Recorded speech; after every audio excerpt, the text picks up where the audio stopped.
네, 대선 D-20일 민심은 어디로 흐르고 있을까요?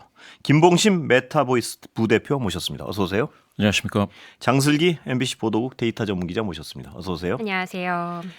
자, 최근 여론조사부터 좀 짚어볼까요? 어느 분이 설명해 주시겠습니까? 네, 먼저 설명을 드리도록 예. 하겠습니다. 오늘 두 개의 조사가 전화 면접으로 나왔는데요. 먼저 한국갤럽에서 조사 뉴스원 의뢰로 조사한 5월 12일부터 13일 월화 조사를 한 거죠. 조사를 해서 전화 면접으로 조사한 건데 이재명 후보 51%, 김문수 후보 31%, 이준석 후보 8%로 20%포인트 차이가 났고요.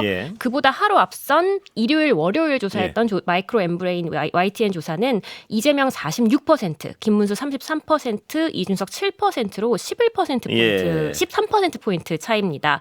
YTN 조사가 국민의힘 후보 교체 당시에 그러니까 교체 사태 당시에 조사를 한 것이기 때문에 약간 달라요.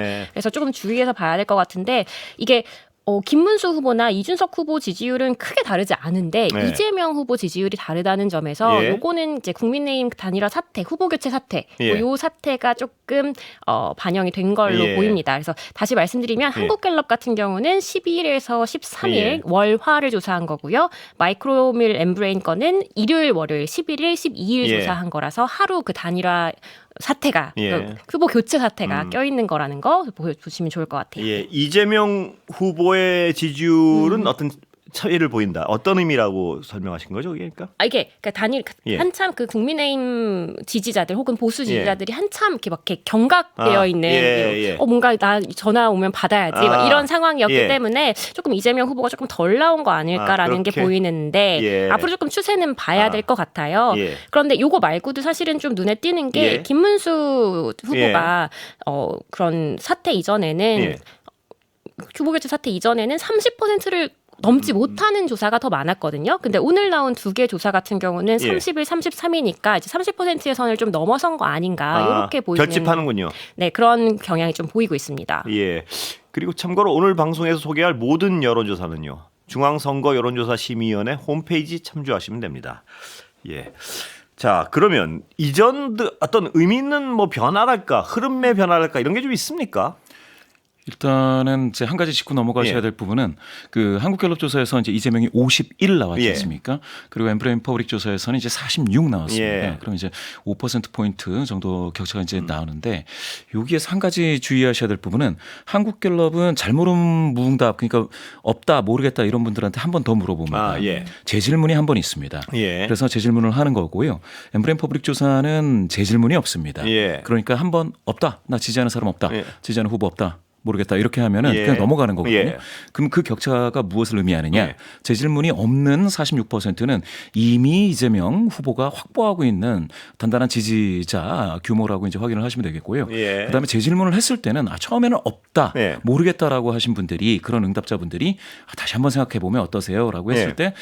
그러면 뭐 이재명이라고 하는 그 정도의 퍼센티지가 이제 5%포인트 정도 더 있다라고 한다면 이거는 현재 수준에서 이재명 후보가 확장 가능한 수준을 이야기한다라고 보시면 되겠습니다. 또 다른 측면에서 방금 말씀 주신 후보 등록 이전의 여론조사 결과와 비교할 때에는 사실은 지난 그 후보 등록 직전에 국민의힘의 김문수 후보하고 무소속의 이제 한덕수 전 총리 단일화가 있었지 않습니까? 그런데 이제 이게 컨벤션 효과로 나타날 것 같으면 사실은 이제 컨벤션이라는 건 좀 모양새가 좋은 손을 마주 잡고 하는 그런 것인데 사실은 지금은 이제 컨벤션 효과라고 하기는 어렵지만 사실 그때 있어서 약간 좀 불협화음처럼 나타났던 것들이 마치 노이즈 마케팅 효과처럼 나타납니다. 그러니까 언론 지면이라든지 아니면 전파를 거의 장악하다시피 해서 이재명 후보가 많이 등장하지 못하게 하는 노이즈 마케팅 효과가 있어서요.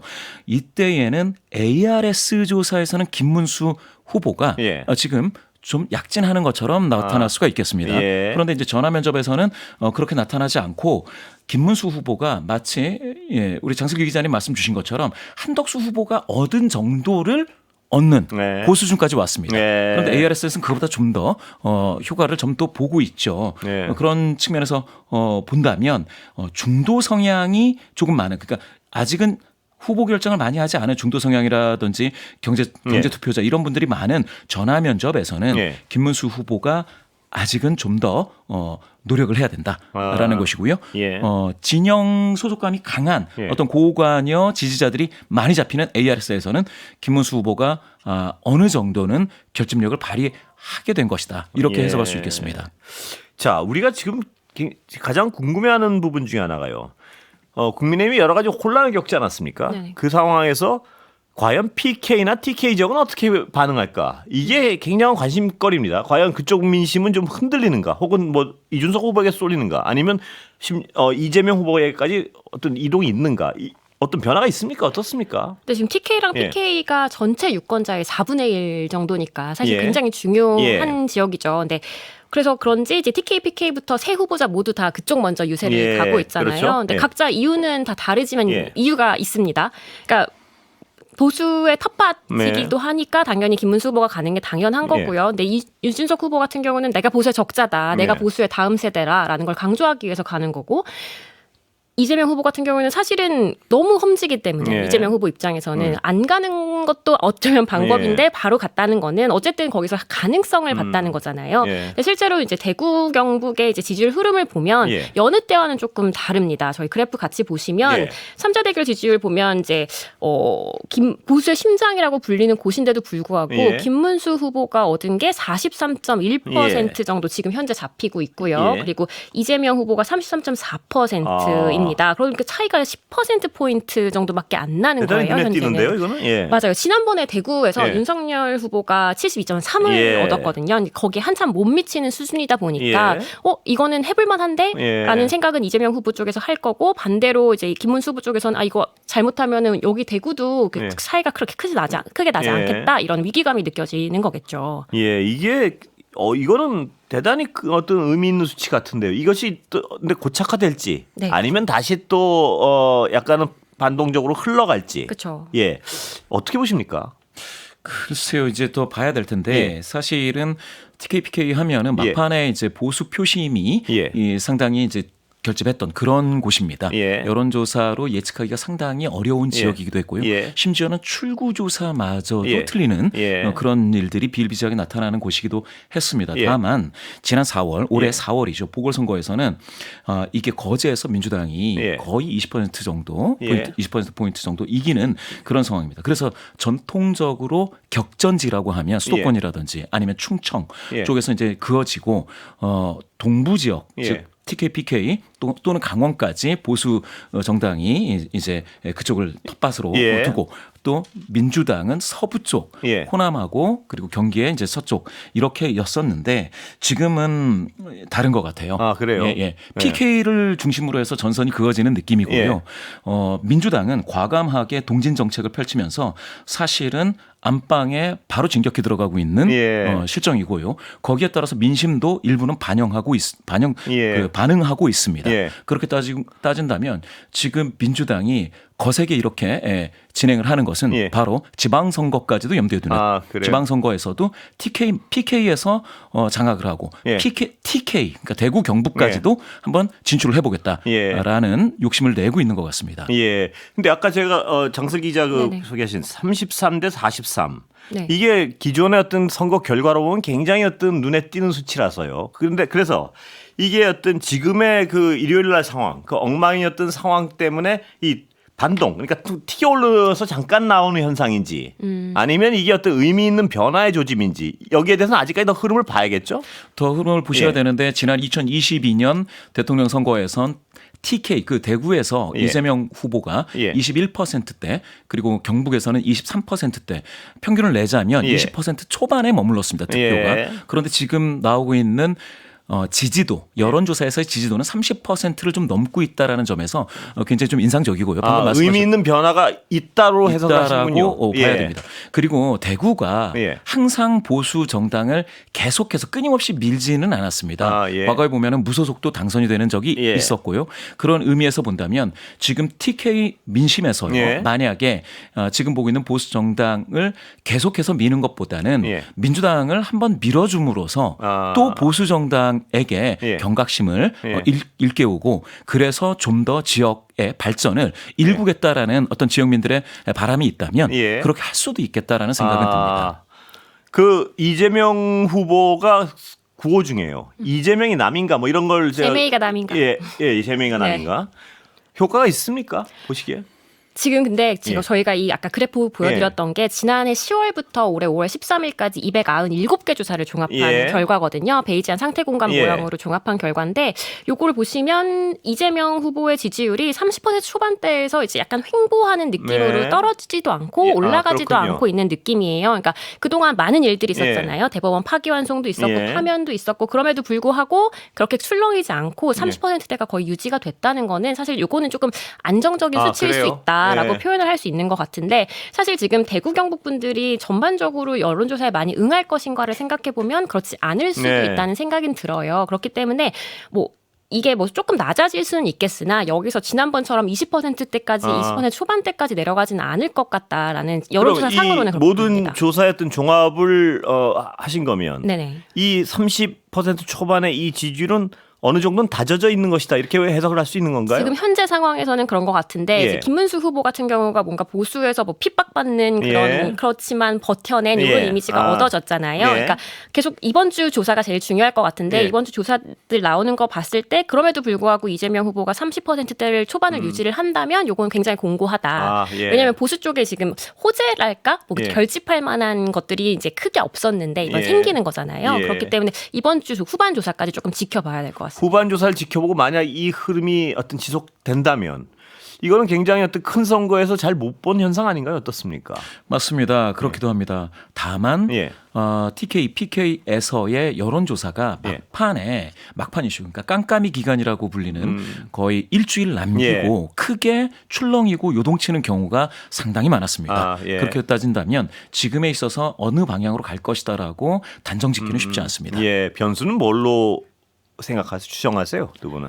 저는 사실은 전체적인 여론조사에서 이준석 예. 후보가 10%를 얻냐 못 얻냐의 굉장히 이슈일 중요한 것 같아요. 관전 포인트 같습니다. 네, 예. 그러니까 그게 이제 되게 상징적이잖아요. 예. 9에서 10으로 가는 거는 한 자리에서 두 네, 자리를 가는 그렇습니다. 거기 때문에 예. 사람들이 느끼기에 좀 괜찮나라는 예. 생각이 드는 그런 숫자라고 생각을 하는데 그렇게 되면 김문수 후보를 밀어주는 것보다 이준석을 밀어주는 예. 게 나은 게 아니야라는 생각을 쏠림 하시는 현상이 발생할 수도 있다. 그런 예. 밴드웨건 효과라고 하는데 예. 그런 효과가 있을 수도 있고 두 번째로는 아니 이렇게 차이가 크게 나는데 예. 이준석 후보가 10%를 넘어간다는 거는 김문수 그리고 이재명 두 후보의 차이가 벌어진다는 예. 뜻이잖아요. 예. 그렇게 되면은 아니 이렇게 벌어지는데 내가 굳이 김문수 후보에게 투표할 이유가 있나? 나는 그러면 그냥 이준석한테 투표할래. 어차피 안 될 건데 그냥 뭐 혼이라도 내주자. 예. 혹은 기분 나쁜 티라도 내주자. 뭐 이렇게 생각해서 예. 투표를 할 수 있는 거잖아요. 이제 그렇게 되면 쏠림 현상이 가속화될 수 있는 예. 거죠. 그렇게 되면 이제 대구 경북에서도 어쨌든 우리가 다음 세대는 이준석 같은데 뭐 이렇게 변할 수도 있는 거고요. 예. 그렇기 때문에